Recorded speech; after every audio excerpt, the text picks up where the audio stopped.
Alrighty. We got threes, we got twos, we got ones. That means we back in the building. Say something, fam. What's going on? It has been a minute. Good to see y'all. Bring a smile to my face real quick. Yes. We got some good sports to talk about today. As always, if you see us in these seats, it means we're bringing the heat, undoubtedly. So, again, hope you guys are all having a good week as of now. Before we get into all of today's content, we're, of course, going to jump into our tradition here, which is to remind you all, as we do, take a moment, look to your right, look to your left, check your phone, make a text. You never know when that hello, that what's up, that how you doing might be of big service to somebody. So I'm going to take the time to do that myself. Mitch, how you doing? Let the people know. Man, I've been doing good. Just been focusing on trying to make more and more content for the show, as well as doing some other ventures for YouTube as well. So I've just been enjoying that, just diving deep in that. So that's what I've been focused on. And then other than that, just spending time with the fam and trying to enjoy it, going to lots of Cal games. Right. So I've been enjoying that. What about you? Which, speaking of that, we're definitely going to have y'all with some type of show content from those games coming up soon. My boy got the crispy iPhone, so undoubtedly we're going to bring you in there because he's there every home game. So we got y'all. Don't even sweat it, and we will be talking a little Cal football later in the show. I myself, I'm doing pretty well today. I feel like, it's all just the grind right now. I'm fully enthralled in the second year of this program, but almost done as well. So very exciting in that sense of in May, I will be graduated and I will be where I've been at since the beginning of this conversation with you all, which was graduation. So that'll be very, very exciting. The internship is a little bit challenging. I don't think it's, a line of work that I'd like to do, but that's how that kind of stuff works. And, when you're doing things like an internship, often you're going to want to be curious, adventurous to ensure not only you find what you do like, but potentially also what you don't like if you're working in a broad field as I am. So got my feelers out, but what I do know is I'm good at dealing with people. So it's not going to be a problem in the long run. I will adjust, I will adapt, and I will learn. So I'm excited for all of that. But, when you're in a situation that might not be for you, it still does take a fair bit of energy. So I'm just noticing the difference in that and okay, now that we're fully in swing of things, let me see what the true energy output's going to be. So I can just, make the correct calls for how I recharge. Right. You know what I mean? But I'm happy to be here today, as I always am with y'all at the Say Something Show and with the Say Something fam. And we got some good stuff to talk about. So without further ado, we will jump right on in to what's on the agenda first, which is Mitch taking away what some would consider a bleak scene. Some would look at the most recent actions as potentially criminal. But he's going to give you an update on the Raiders. All right, man. If you had been tuned in, I did pick the Raiders to win this game. I was hoping that they would show up on Monday night after a solid showing from Geno Smith in Game 1. Did not think I would see this from him in Game 2 against the Chargers. I mean, it never looked like we were involved in this game from the get-go. Geno looked like he was trying to throw it to the Chargers the whole time. I couldn't really explain it. It really reminded me of Jamarcus Russell back in the day, for all my Raider fans who remembers those terrible days. But 180 yards and 3 interceptions. And every single time it seemed like we were making some traction going forward, throw it away. I mean, first play of the game. First play of the game, he throws an interception. Pick him off. All the drives in totality just were awful. First play of the game, interception. Next drive, we go 10 plays, 42 yards for a field goal. Next, 3 plays, 3 yards for a punt. Next, 11 plays for 43 yards. Another field goal. That's it. Next, 6 plays, 26 yards, a punt. Next, 4 plays, 16 yards, interception. You're not going to win the games like this. Fourth quarter, we start the fourth quarter. 19 plays, 62 yards, 11 minutes. What did we get? A field goal. Yikes. Jesus, guys. And what do we do when we get the ball the next time when it's crunch time? 6 plays, 23 yards, interception. Next, 4 plays, -4 yards, turnover on downs. What's the next one? Nothing. The game's over. It was just terrible every single drive. Again, I can't reiterate enough how much this reminded me of Jamarcus Russell back when we couldn't even get a first down until the third quarter. I mean, we can't get Ashton Genty a hole to go through. Our offensive line obviously wasn't going to be solid enough this season, but we decided to go with the running back. Well, if you don't create any holes for him, he's going to get stuffed every time. And when we have him out there and he's not running the ball, he's a liability when it comes to pass blocking. If you guys have been watching the games, it's kind of more of a shove or getting knocked back.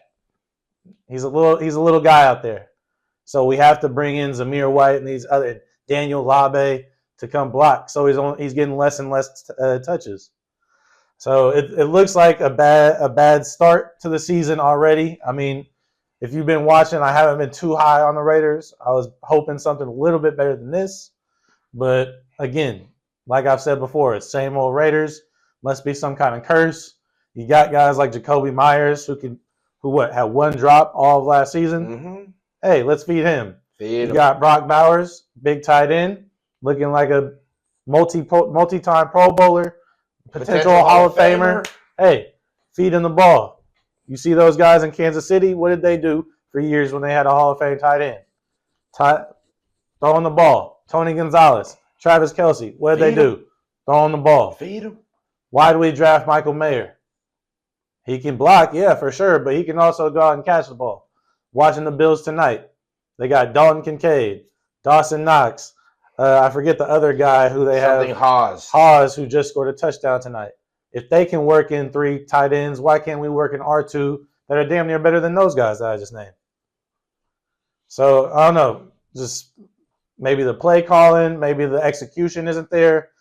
I don't want to panic because I don't expect much to begin with, but it's just the beginning of the season. It's only been 3 games, but that just wasn't a good one. Or was it the second game? Just wasn't a good look for the Geno Smith. Moving forward, I'm hoping they can figure it out. We got to get Ashton Genty the ball, whether it be handing it to him or kicking it out like we were talking about earlier. Mm-hmm. We need to move the ball around. We can't keep running the same offense I thought Chip Kelly was supposed to be moving people around, making things happen. No, it's still looking like a stagnant offense.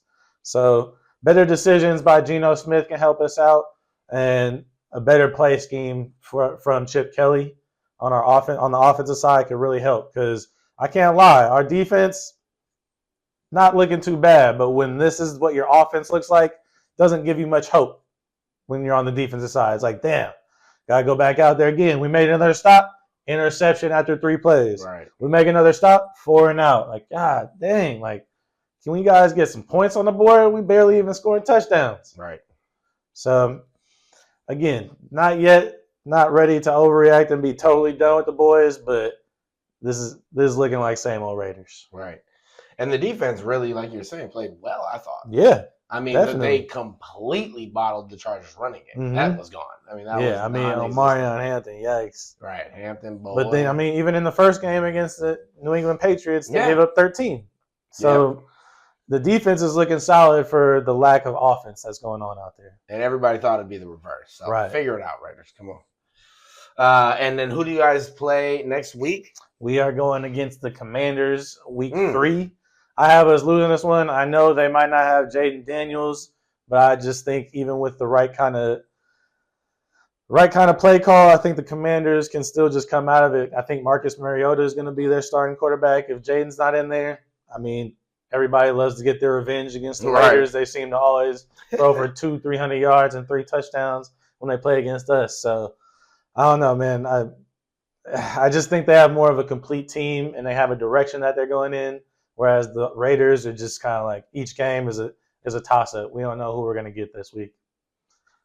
That's a fact. Even with Tom Brady cheating for us. Right, or whatever that is. Yeah. But yeah, so it'll be interesting to see with Jaden Daniels and how that matchup ends up coming to fruition. But yeah, you guys heard it here first. Feed Genty more, please. It doesn't matter if y'all got to look at his college stats. He can catch the ball. So even if it's not going to be on your standard rush plays, let's get offensive line, please. Let's step it up. Goodness. Please, my Lord. Hold the block. God, give my man something so he's not getting hit before he's gotten 1 or 2 yards. Right, it's like a 4-second pocket. Jesus it's Christ. like a 4-second pocket. It was just nuts. Powers Johnson, my boy. What's going on? Right, grab somebody, please. All right, on to the Niners update before we give our Week 2 highlights, and then, of course, we will also have a preview of Week 3 before moving forward. So we have the Niners who, so far, have followed what I've said. It hasn't looked pretty. And this last week it hasn't even had Purdy. So, there's a whole bunch of missing stuff, and I wouldn't define these as easy games at all. Happy to be 2-0. I do think that I think that Seattle was real. I think New Orleans I'm a little more disappointed in terms of I personally believe they may end up being one of the worst teams in the league. Were we down players as we've been seemingly always? Yes. But did I still feel like we had, especially defensively, I felt like we had enough to really make it a bigger gap than that. And it could have been. There was really that last drive where we should have got out of there, and there was the penalty that just extended it on, which I think was a terrible, terrible call for the PI. Or it might have been defensive holding. But either way, I thought it was a really bad call. That ended up extending the drive, allowing it to get to 21-26 right there at the end before we, ended up having another defensive stop because we couldn't do anything. Those kind of endings to me are not what I want to see against the team that I feel like is bottom of the barrel. And especially when you're going against a guy who's Spencer Rattler, who I just think shouldn't be a starting quarterback. But got goose eggs in the win column. Man, for real. He's 0-8 now. But the team still has some talent out there in terms of Kamara. That kind of back we've always kind of struggled with. A guy that's just willing to Devin A-chain it and just I'll sit here for 10 receptions if you want me to. So I knew he was going to do a little damage. But again, I just thought that we had some really untimely penalties in the second half that I thought really swung the game, which is unfortunate because that's not really the players playing necessarily. I mean, it obviously is them and, getting the penalties, but it's not necessarily in play, things that are happening. So, that was a little tough to watch. You'd hope Salah will clean it up because I think otherwise the score could have looked different, even with us not playing very well. Mac Jones is a guy who I was happy to see, now talking about more of the details of what actually happened. Obviously we had Mac Jones. Purdy was not there. And for everybody who knows the Mac Jones story, he's had a long journey to the Niners. And for a long time, people thought that Shanahan was trading 3 first-round picks for Mac Jones. Turned out to be Trey Lance. Trey Lance, we all know what's going on. Glad to see him with Harbaugh, though. Hopefully things work out for him. But he is long gone. And now, after Mac Jones has spent time, including 1 Pro Bowl year, shockingly, his rookie year with the New England Patriots, he was somehow a Pro Bowler. And then I think after 4 years there, he goes 1 year to the Jags. Right.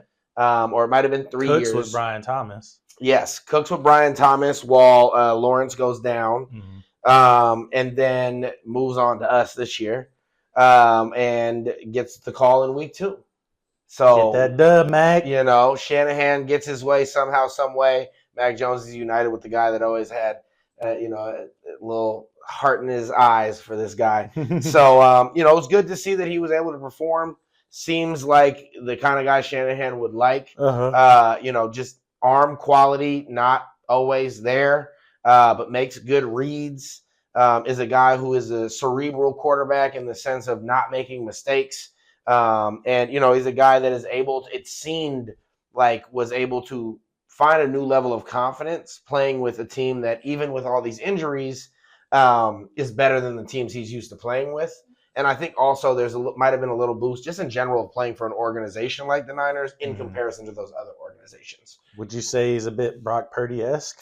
I mean, I would say, yeah. I'd say there's certain stuff. I would say that the biggest difference for me with Brock Purdy is obviously the athleticism, where it's like Brock Purdy is a lot smoother to watch in the pocket. You heard that, Mac. Move them feet. Mac's feet is rough. And honestly, Mac Jones's feet in the beginning of the game were so bad, I didn't know if we could do it. But he ended up, warming up a little bit, getting into the game, and you could tell his footwork, albeit didn't become quick, became usable. But with Purdy, you really see him, in my opinion, really utilize the pocket.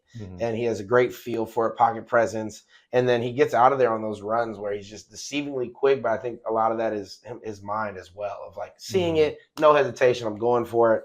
And I think a lot of times that little hesitation gets quarterbacks killed. Like, should I? Bow. So that would be my major difference. I also do think in general, the middle and shorter tier, I still think Brock was more crispy from sideline to sideline. Mac is great across the middle. I liked his ability to throw the long looping throw.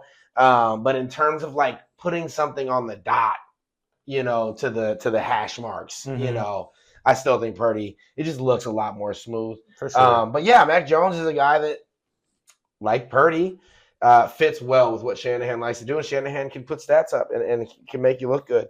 So I think the other players that I'd like to highlight, Juwan Jennings, I thought played very well, had a 40-yard bomb. He seems to have an injury every 5 minutes or so. There's something new. Even going into the week, I was pretty sure he wasn't going to play. And then all of a sudden, 10 targets, 5 receptions, 89 yards, a touchdown later.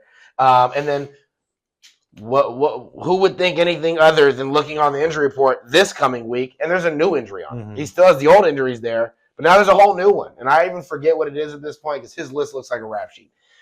So shout out to you for thugging it out. Let's hope you continue this. If you're at this rate, I mean, we might need a garage sale on your body parts. Yo, brother, that training staff is going through it. Bro, oh my God. The strength and conditioning coaches, I need to see all faces. Whew. Like, show me all faces. Like, I'm going to be real. Show me the faces. But let me give a quick shout out as well to Mac before I completely move on from him. His stat line, 26 out of 39, 279 yards, 3 touchdowns, 0 ints. He did get sacked 3 times, which 2 of those were literally in the beginning when I was talking. His feet wouldn't move. The other one was a fair one. But let's talk about just real fast the contrast between what I'm saying and what my boy is saying about Geno, which is crazy. Because to me, I think Geno is far away a better quarterback, I believe, than Mac. And I can't look right now at the Niners offense and say we have a shit ton more than the Raiders. I just can't. Now, when we have everybody else back, sure, people will make that argument. But right now, when I'm telling you guys who's about to line up, I'm going to read you our top players real fast. There will be a name on here that is very vital to any NFL team. But other than that, think about it, okay? We got Mac Jones, who is by all accounts being supported by these names. Christian McCaffrey, baller. We didn't need to talk about it. Brian Robinson Jr., okay, good player. I think he's awesome, but nobody's writing home about my boy. Juwan Jennings, who I love, but also came out with half a knee and, 1.5 elbows. And then we're looking at Ricky Pearsall, who at the end of the day is also phenomenal. I actually think he's going to be a breakout player this year. But this is a guy who is a second-year player who, if he was told he was going to be potentially – he's pretty much de facto wide receiver 1 because Juwan Jennings isn't playing enough snaps to be wide receiver 1. I don't think any of us as the faithful, nor the players, nor Ricky would have taken that bet of like next year, come week 1, you're the guy. You're wide receiver 1. And I think he's played well. I think that, when you talk about guys who are getting used, maybe even above, this is like kind of what Mitch is talking about with the Raiders, where it's like, I think Juwan Jennings was by default needing to get those stats. I think Ricky Pearsall was by default needing to get at minimum 4 and 56 and could have been more, right? And I think by default, Christian McCaffrey needed over 100 yards from scrimmage and at least a touchdown. And those things all happened, right? And that's kind of what he's talking about with the Raiders, where we don't have the greatest offensive line. Yes, we have Trent Williams, but you have to play to your strengths. You know what I mean? And figure out a way to, the ballers you do have on your roster, got to let them play football. Got to put the ball in their hands and at some point just say, make a play, break a tackle, stiff arm somebody. And knowing who they have with those names he mentioned, not across the board, but those top names he mentioned, they're capable of all of them above. So I think I shouted out everybody that's necessary. It was great to see Kendrick Bourne back. 3 catches, 32 yards. This is a guy who played for us for 3 seasons, maybe 4 seasons before he too went to the Patriots. Mm-hmm. And he's always been serviceable. I've always loved him. I think he just plays really well with us. And then, we had again, I think Jake Tongues, 4 receptions, 31 yards. May not seem big, but when you're talking about losing a guy like Kittle, and I've never even heard of Tongues, shout out to my boy. 4 and 31, making up a little bit of slack there and blocking very well all game as well. And the last guy who I need to give a shout out to on the defensive side of things is Fred Warner. Okay. Absolute baller, 11 total tackles, 7 solo, 1 tackle for loss. And then, just like last game, Nicky B, right? 9 tackles, right? 3 solo, a sack, tackle for loss, and had one of the more vital plays in the game, one of the more influential, game breakers when he had that sack that made them give us the ball back. And then on the final play, him and Michael Williams really got the pressure that then allowed Bryce Huff off the edge to come pop that ball loose from Spencer Rattler, and that was game. So shout out to them boys. I cannot wait to see next week. I do think we got a lot to clean up, and the main thing would be, like Mitch also just gave a shout out, we need to see the faces of the strength and conditioning coaches, because they got so much coming ahead of them, and I think our biggest opponent from here on out is going to be our health. And can we maintain it? Are we going to look anything like the team that we have on our roster? Because as of now, it looks very bleak, and we're very reliant on the rookies. So when we take on Arizona, let's hope we can lean on our rookies in the same way that we did in this past game. Because I think, honestly, as my last group shout out, our rookies have been playing very well, and they've been asked to do a lot. And if you see where we were last year, in comparison to where we were this year, the only difference is the rookies. And they made a big difference. So excited to see Arizona next week. So far, I've been correct on my overall schedule prediction. Let's see if it can continue on to next week. I have us going 3-0. See what Kyler Murray has to say about it. Yeah, who we notoriously struggle with. And I will actually, before we move on to that, I can give a little preview of that. It's going to be tough. We struggle against not only Kyler, but we struggle against the Trey McBrides of the world. Like, we are not a great tight end coverage team. We would get eaten up. I need that for fantasy purposes. We'd get eaten up by Brock. We would get eaten up. All those cats that are like, well, I mean, they wouldn't pass Brock the ball. Yeah, I was going to say. So we wouldn't be tripping. He would be open, but that wouldn't matter. He would just be waving. So, at the end of the day, those two for them could be really dangerous. And then, hey, if Marvin decides to show up, which is not a given, but if he decides to show up, that can be dangerous as well. Messy Marv. Yeah, man. So we'll see if Purdy comes back. There's so many questionables right now, too, that it's hard for me to make a true prediction based on who I'm going to see playing on Sunday. But I'm still obviously going to take that dub. But yeah, faithful, be prepared for something that may be a little bit of a nail biter again, just like these first 2 weeks. All right, on to the biggest upset for you of week 2 in the NFL. I don't know if I would necessarily call it the upset in terms of who won, but I was very upset that they ended up winning, and that was the Dallas Cowboys because, God damn, Giants, why'd you have to let them win? You guys had it. Right. And then you let freaking Brandon Aubrey just hit 5 yarder field goals to beat you guys at the end of 4 with a 64-yard field goal. Right. Jesus. He scored so many fantasy points. God damn. But that was the biggest one for me. That was the craziest game. I was sad. Russell Wilson with 450 yards. What was it? Malik Neighbors had 167 yards. Yeah. 2 touchdowns. Mean, it was a typical, or it reminded me of when, the Seahawks played, was it the Rams back in the playoffs back in the day? And they just kept chucking the balls downfield. At the end of the game, the whole that's a Russell Wilson end of the game if I've ever seen one. Yep. Like, this man is just throwing rainbows downfield. And for some reason, how do you get burnt when the whole purpose of you at that point in the game is to play as far back as possible? Right. Don't give them that. They can do anything in front of you. And so it was exciting, but it made me sad. It was my big upset of the weekend because I was really hoping the Giants could take them down and just make the Dallas Cowboys regret even more getting rid of Micah Parsons. Right. Mine would be Seahawks beating the Steelers pretty handily. That was a shocker for me. It's just always rare to see the Steelers like get points put up against them like that too, because I feel like they've been slacking. Their defense has been slacking. They have, and I don't know if T.J. Watt is there. It doesn't seem like they have all the names quite yet. But they also usually start slow. So we whooped them week 1 last year too, and things panned out differently for us down the road. But after seeing the Seahawks week 1. I was not impressed, and so to think that the Steelers, after their heroics in week 1, even though it was against the Jets, it was just like, man, to putter out like that, I was pretty surprised that quickly.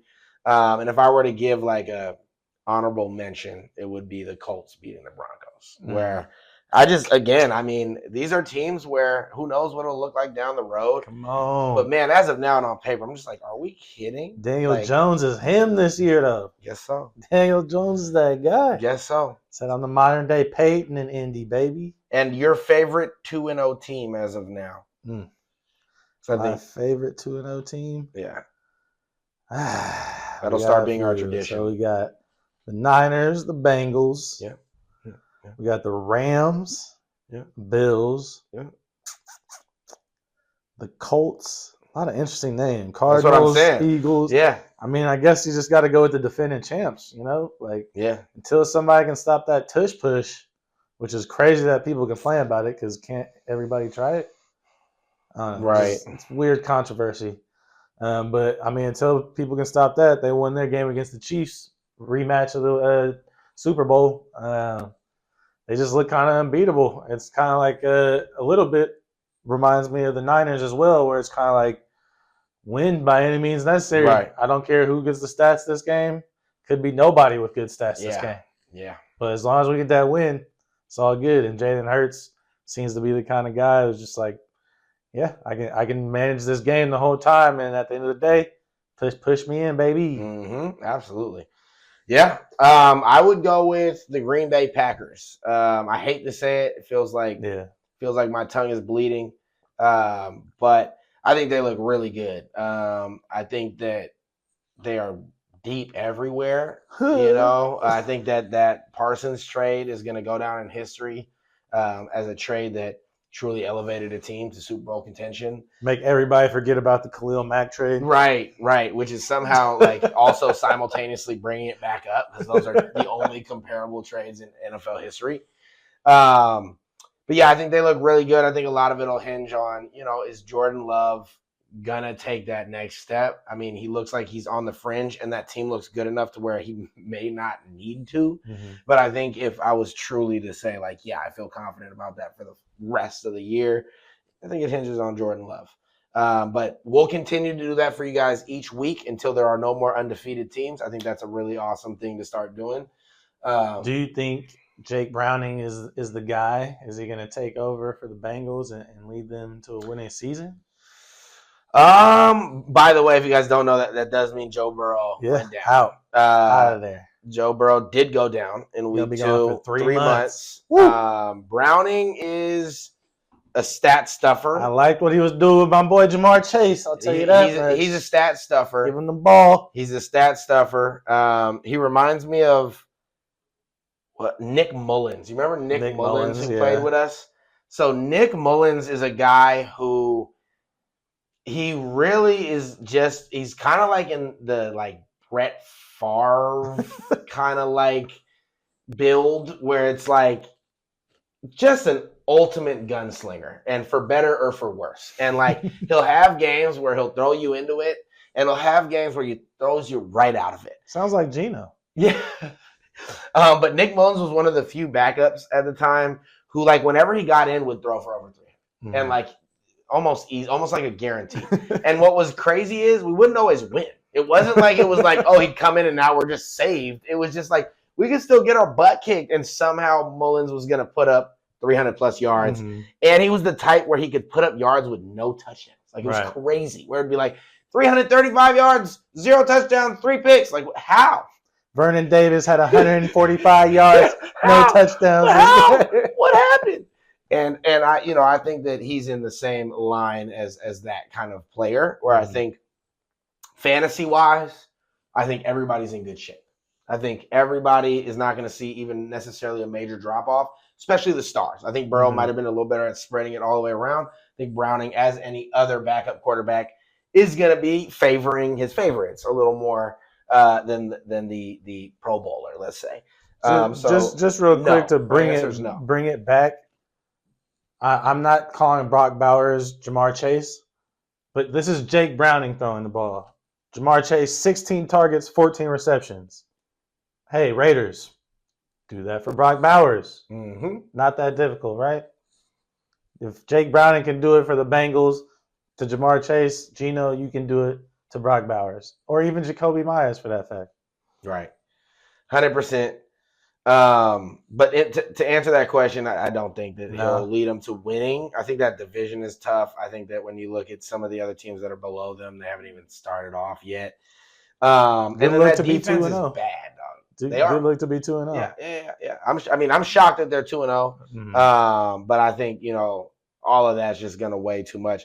Again, though, what I think it does is it just makes it not a higher scoring offense, but I think it's an offense that's going to be on the field more now as well, just because that defense poop. Yeah, and Burrow is just he can control the clock too. He's a little more of a. There's games where he'll I think it was week 1 where he didn't even have any yards in the second half, and so there are games where he still somehow manages games like that. I think Browning's going to either throw you right out of the game or throw you into it, which is at least good to know. Let's move on to Cal football. Whoop, whoop. Into the NCAA football realm we go. This is a team that is not usually talked about, and still, honestly, there's not a lot to talk about unless you are who we are, which is former Berkeley residents and full-time fans, right? Lifelong, been there, done that. So they're 3-0.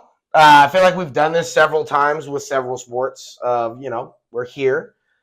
This feels a little different. Not in the sense of the overall talent pool, but in the sense of talent in the right places at the right time. At the right time. And it does seem like we've kind of found an identity in these last couple of years of being very defensive. We're a very defensive team. We tend to be very strong in the secondary. We tend to put one good middle linebacker out there. Yep. Right? He's out there. And we tend to be really good at run defense. Not the greatest at getting sacks. We don't got those edge rushers, those Micah Parsons. Nah. But we really know what we're doing, and when we allow you to throw, we're taking it away. So anytime you have a team with an identity, especially in college football, I think it makes a huge impact on your program. For sure. So I haven't seen that with Cal in a long time, right? Luckily, we got Mitch here, who is a season ticket holder. Season tickets.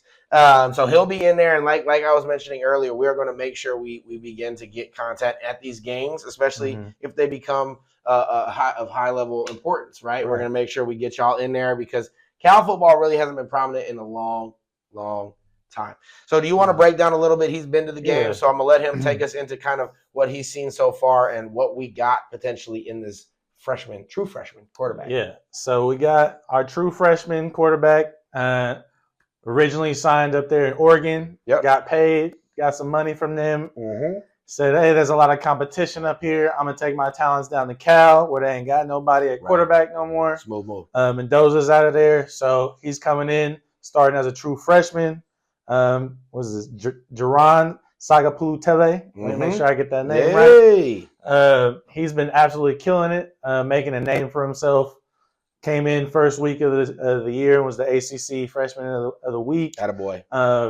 Has been really dominant, a big, tall lefty. Really, at the end of the day, when it comes to our offense, is we don't have the greatest run scheme. It seems to be the same inside zone every time we do run the ball. We don't have much variation when it comes to running, and we do have a good running back group. When it comes to our wide receivers, that is what's going to hinder us the most, in my opinion. If you were able to watch any of the first couple games, since we were on ESPN, my man's throwing dimes, and guys are just straight off the hands. So usually in the past, we've been able to have great skill players, especially when it comes to wide receivers. Right now, that seems to be our biggest issue. And with such a big talent at quarterback, it leads me to worry that maybe this guy might not stay around if these wide receivers don't start to show some improvement. I think we're very fortunate to what you were talking about before, where we have the right guys at the right time, because this is probably going to be the easiest schedule that Cal is going to have in the foreseeable future. We faced the Miamis, the Florida States of the ACC last season.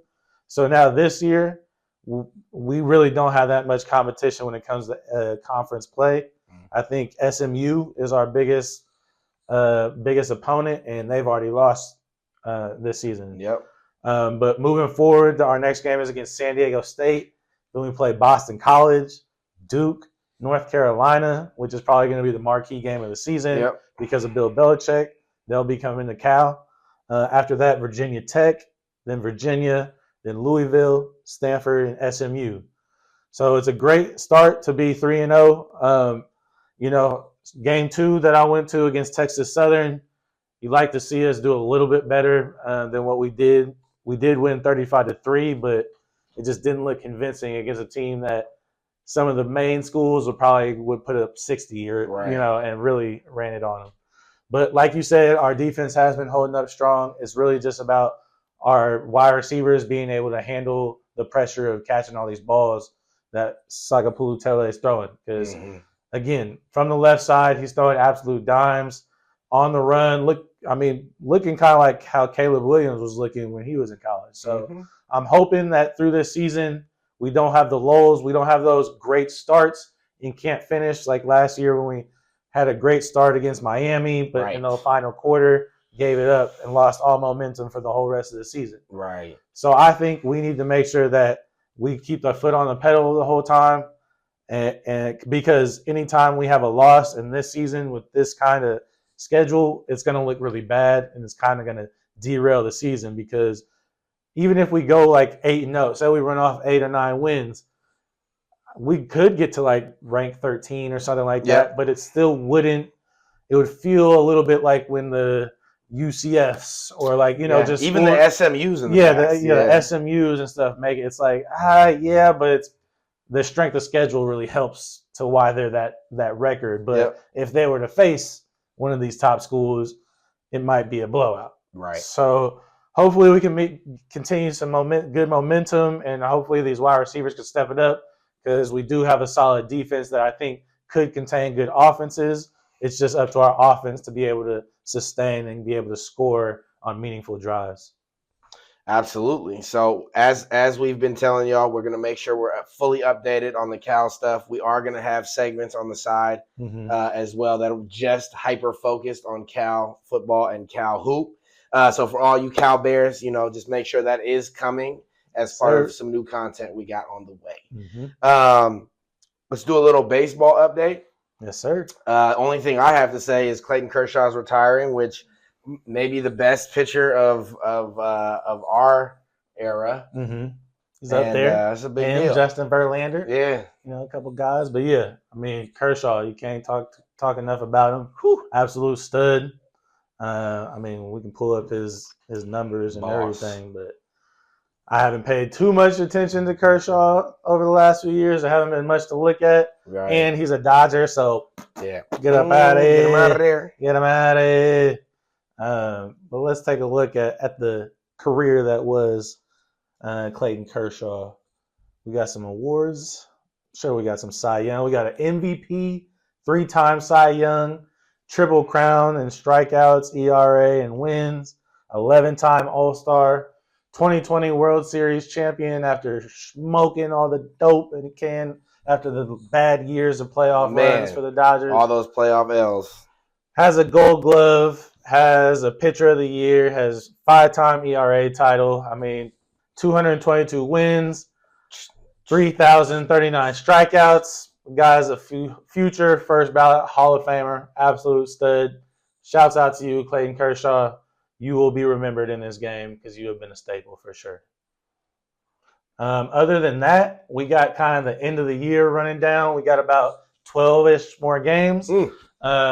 So I kind of want to just really talk about our MVP candidates right now. There we go. Love just it. give them a quick shout out. Love it. And I will be having a short later on about that. So make sure you tune into our Instagram page as well to see that. But for the AL, it comes both AL and NL. It comes down to a two-man race. The AL, we got Aaron Judge and we got Cal Raleigh. How can you go wrong? Can't really go wrong with both those guys. Let's see. We got my boy Cal Raleigh has a 243 batting average. He has 106 runs, 128 RBIs, and 53 home runs. Absolutely killing it. Jeez. And then, wait, hold on. I just read that all wrong. Okay. let me bring that back. Let's bring that back. 247 average, 104 runs, 118 RBIs, and 56 home runs. Dang. So he has been breaking records. He broke Mickey Mantle's record for most home runs by a switch hitter. Dang. He broke Salvador Perez's home run record for catchers. He is now tied, I believe, with Griffey for most home runs for the Seattle Mariners. So he's been having an amazing season as well as a record-breaking season. But on the flip side, you got Aaron Judge, who's batting .329, 125 runs, 103 RBIs with 48 home runs, and has been injured this season. I mean, he's also playing in big city New York, basically carrying the Yankees. So it's going to be real tough. Are you going to pick the guy in Aaron Jones who's batting damn near 100 points higher in batting average? Or are you going to go with the guy in Cal Raleigh who's the big story this season, who's breaking all these records? We'll see how that breaks down. You let me know what you think. For the National League, which was the first person I read his stats off for, we got a battle between Kyle Schwarber and the reigning, defending champion in Shohei Ohtani. I mean, you can't go anywhere without him. He's the best out there. So that's why it's going to be tough because, like I was just saying, Kyle Schwarber only has a 243 batting average, 106 runs, 128 RBIs, and 53 home runs. That's solid stats. You can't knock that. That's even better than what he's done in the past when usually he's around 220. Right. But when you're going up against a guy who's pitching and hitting for the Dodgers, just threw 5 no-hit innings in his last outing, Shohei is batting .282, 136 runs, 94 RBIs, 50 home runs, just 19 stolen bases this season. Right. But, I mean, back-to-back 50 home run season is just absolutely crazy, as well as making the transition back to being on the mound after being hurt for an entire season. I mean, there's nobody better than Shohei out there. He's going to be consistent. I can see this going for the next 4 or 5 seasons. Mm-hmm. So it's going to be a tough decision. I think Kyle Schwarber is just the guy who's had a season that's been the closest to a Shohei Ohtani type season, the person who could somewhat compete with him, because the only other person who's even in the running is Juan Soto. Mm-hmm. And his stats are like, I'm batting .280 with 40 home runs, 90 yards. It's just not as impressive. So I don't know if he's going to get knocked off, and this might be another MVP for Shohei Ohtani. Mm-hmm. And who knows? Maybe he might be the guy who ends up catching Barry Bonds in MVP awards because he's racking them up. He could. Yeah. He could. Yeah, that is quite a race. So you obviously kind of lean towards Ohtani. Do you have a preference on that? I think Ohtani is going to win it. I mean, there's really no reason not to give it to him. Like I was just mentioning, also has come in and been a solid pitcher for the season. Mm-hmm. I mean, I think his ERA is still right around what's been normal for him, like around 3.2 ERA. I mean, he's going to be a stud next year too because he's going to be pitching even more. And I still think he can hit for 50 home runs. So I think Shohei for the NL. And then I want to go with my heart for the AL, and I want Cal Raleigh to win it. I know Aaron Judge has won his, and he's very deserving. I just think with all the records being broken and how well the Mariners are doing, I know the Astros just overtook them for first place, which is rough. But I think if they can get into the playoffs and get through that wild card, if that's what they have to go through, I think Cal Raleigh should win it this season because Aaron Judge, this seems a little bit like an outlier for Cal Raleigh, whereas I see Aaron Judge being somebody year in and year out for the next 5 years being an MVP candidate. You heard it here first. We got Otani in the NL, and we got Riley in the AL. Put in the comments if you think different, you think the same. Yes, sir. Let us know. Moving on to the NBA real fast. We don't need to hang around here too long. Not a lot going on in the NBA, as you guys all know, especially if you're a Warriors fan. So that leaves us talking about things like the Clippers and Kawhi Leonard and Pat Beverley and Trae Young. So we shall. Some gossip. Yeah, we got exactly. the tea for you guys. It is the Say Something Show after all. So, when there's something to be said, we shall. Clippers say they are done building around Kawhi Leonard. And all of this has really transpired due to the fact that all of these Pablo Torre investigations. That boy said, I'm going to take a quicker look. I don't know how you ended up with the free time to do that all of a sudden. But that's what happens when you get kicked off in ESPN. For real. But so basically there's been some fraudulent businesses that have been created that have allowed Kawhi to be a no-show and collect as though he's a part of the business, when in reality these things don't really exist. So it's just basically a way to get more of whatever an agreed amount of money is off the books, which we talked about a little bit the first go around when we mentioned this. All we need to ask, is, do you believe that they are done? For me, all I'll say is what a failure this has been in the entirety of it. If you look at Paul George, Kawhi, the loss of SGA, all the different things that have transpired, and just the amount of integrity that's been lost. Not that the Clippers had a lot prior, but the amount of integrity that's been lost, I think, with the way the league views them, with how they just kind of bent over backwards for Kawhi. But do you believe that the Clippers are actually done? And if you were them, are you done? I just think there's kind of no more going forward with the guys you have. The Kawhi Leonards, the Paul George, James Harden are all on the back ends. I mean, they could be done next year. Yeah. As soon as next season. So I think that's what they mean by that we're done with that.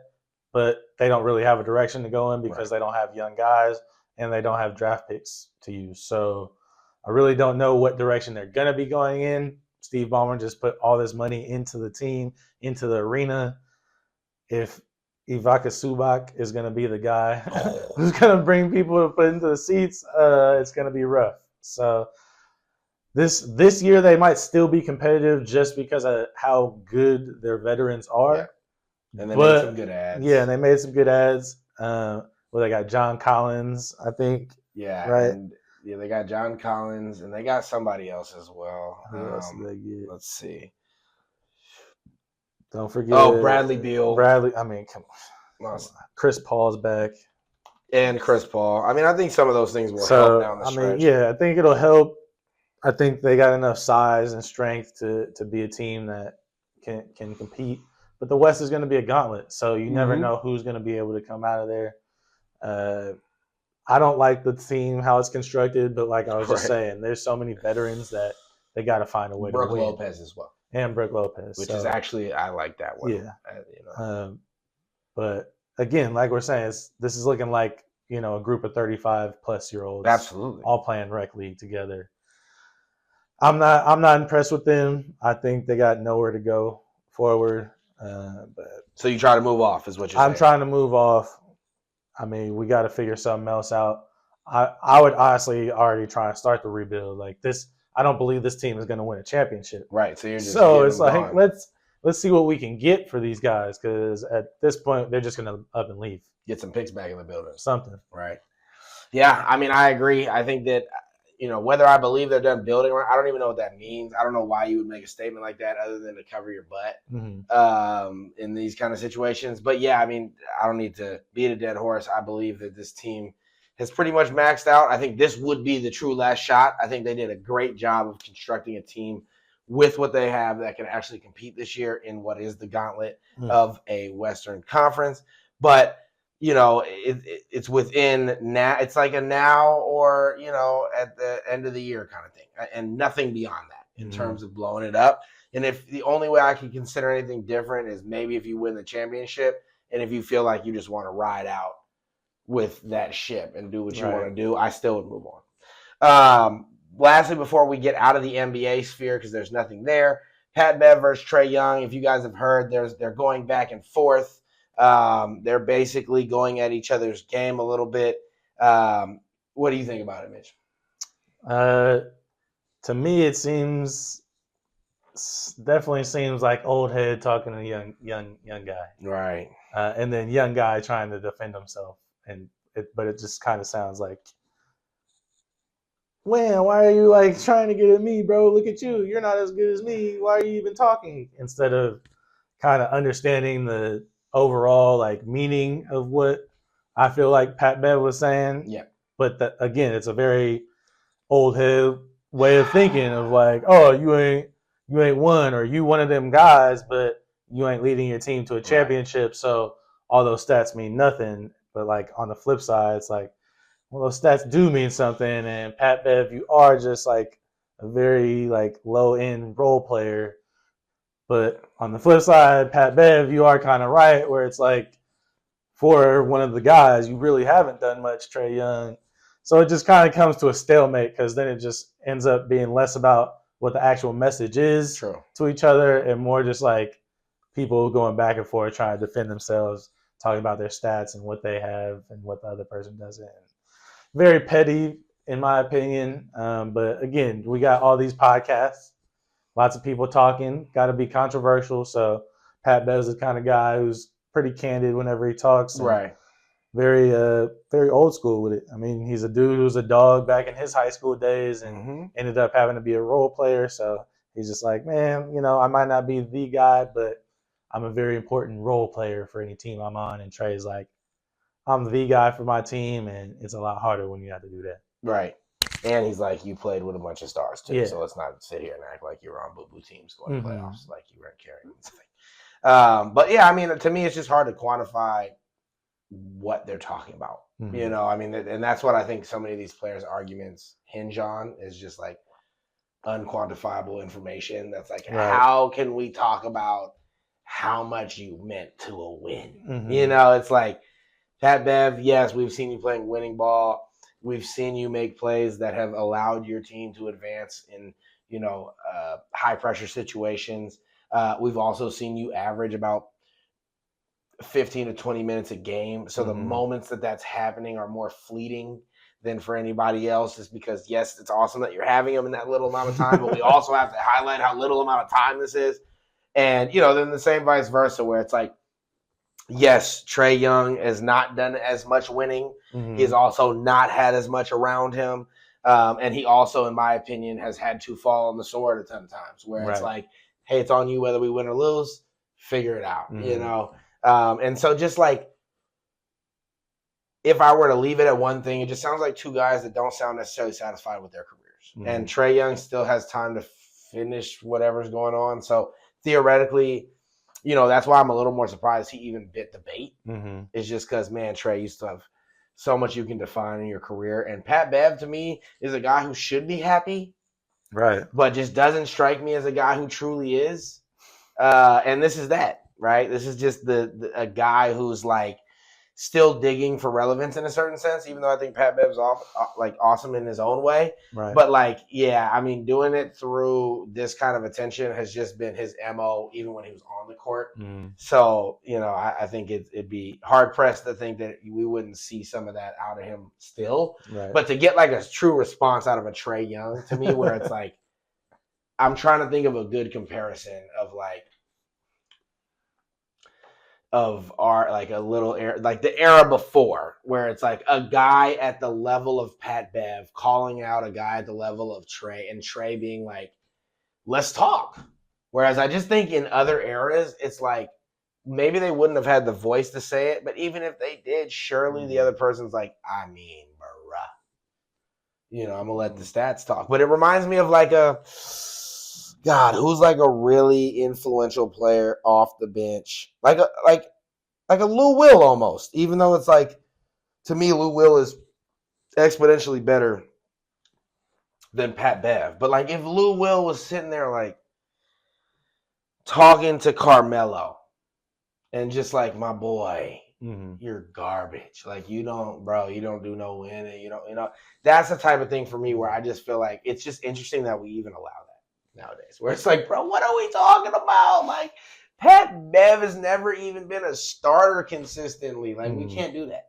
Yeah. You know what I mean? And like, yeah, I don't know. And especially when the other stars on Pat Bev's team aren't backing it, aren't like, yeah, Pat was like a defining reason in the locker room and all this other stuff that we were able to finally gel. Like, I'm not hearing none of that, so I'm just like, come on. Well, I also feel like that's one of the biggest differences nowadays too. Is like now people aren't like talking like Pat Bev, Right? So like people aren't trying to back him up. They're like, hey man, like, right. come on, dude, like, don't be so like hard. People are trying. You can't knock that. Like, right. You know, it's not to be that guy, but like it's a little bit softer now, where it's just kind of like talking like about the All-Star game, where guys aren't playing hard anymore. Where all these old heads are like, we play hard. Why aren't you guys playing hard? It's like we're trying to protect ourselves. We have all these reasons now, rather than back in the day. It's like, nah, you're just soft. Right. Yeah, I mean, it's definitely that as well. But like a good example to me is Avery Bradley. Like an Avery Bradley, who was always a tenacious defender, amazing, always impacted teams well. Like never was a guy that got brought over. People were like, oh, he's canned. But it's or a Norman Powell, and you're would you say this is a little bit Gilbert Arenas-ish? Yeah, for sure. It's just like, I'm sorry, I know Gil was solid, but the way he's talking, I miss a career or something like that? Cause I know you had dope seasons or whatever. But like, went dumb on Washington for like 3 years. Yo, bro, I Gil, you are definitely the NBA players like hidden secret or something like that, because like as an observer from afar, like what? Like what did you do? Like I mean, I know Gil, I know you can be like this, and what have I done in my life? But like, I don't know. I just the way he talks, I'm just like, man, you make it seem like, and that's been forever. And that's been forever with him. But yeah, I mean, you know, everybody is always going to be a little opinionated. I feel like almost Gil is almost the type who would be on the Trae Young side, where it's like, even at that, talking to like a Kwame Brown, he's like, I need this. I need this. I'm doubling back. And that's why I'm just shocked with Trae Young. I'm like, bro, really? Like, you want it? Like, you haven't fucking learned about Pat Bev yet? Like, you want to double back on this? So anyway, yeah, but there's a lot of Gil vibes. There's a lot of these players who I just feel aren't happy with, you know, quite how things panned out, and still feel they deserve some sort of shine. And I feel like this kind of energy comes from that a lot. Lastly, before we get out of here today, we're going to talk about boxing. For those of you who, you know, haven't been under a rock for the last week or so, the biggest boxing match that I can remember in the last decade for sure just transpired. That would be Canelo Alvarez versus Bud Crawford. And, you know, I don't think necessarily, we may start off the next show, you know, diving, you know, if we want to, into some analysis. For me, I'm just going to more or less jump into how it felt watching the fight. And obviously, I'll give you guys a little overview on how I felt the result was. But in terms of, you know, true breakdown, I don't have that for y'all, so I'm not going to act like I do. But, you know, Bud Crawford handily, in my opinion, beat Canelo Alvarez. It went all the way, the full 12, which in championship fights, that's the amount of rounds you're going to see. You know, I think that the ability to be a switch hitter played just a huge part. And I was saying that the whole time leading up to the fight. I just didn't know how it was going to truly play out versus a fighter of Canelo's stature and of his skill set. But it played out exactly how it is with everybody else. And it showed why it's such a rare and hard ability to truly master in the way Bud has in the ring, which is, it's one thing to be switch, but it's a whole nother thing to be equal on both sides, where there truly is not a dominant side. And I just saw that frustrating Canelo so much during the fight, where he couldn't find the angles, he couldn't get right. And when you're in a standard stance fighting with your right as the dominant and somebody's southpawing you, you can think about it, but the head of the person is much farther away from your dominant arm, and you have a much better shot of throwing a left jab, which is not my dominant arm. But because he's actually in that exact position right there, if he were swapped right, his head is right here, right? And I can turn into it. And so I just saw Bud recognize that pretty early on, that like the way Canelo likes to fight is opening himself up. And if he didn't allow that to happen, that Canelo was just in a different place in terms of how he would need to approach the fight, because he can't walk him down anymore. right? And that's all Canelo was trying to do in the first 3-4 rounds was walk him down, close the ring. And once Bud kind of downloaded enough data to realize he can walk me down forever, but if I play my feet right and I put where I need to be in the ring and I hold firm right there at the end whenever I deem it necessary, he won't be in a position to take the shot he wants anyway. So it's really more about what do I want to do with the momentum he's bringing towards me. And then you start seeing him shift to the side. You start seeing him rotate. I still did think Bud could have brought a little bit more to the body if he truly wanted to like dominate that fight because the shots were there.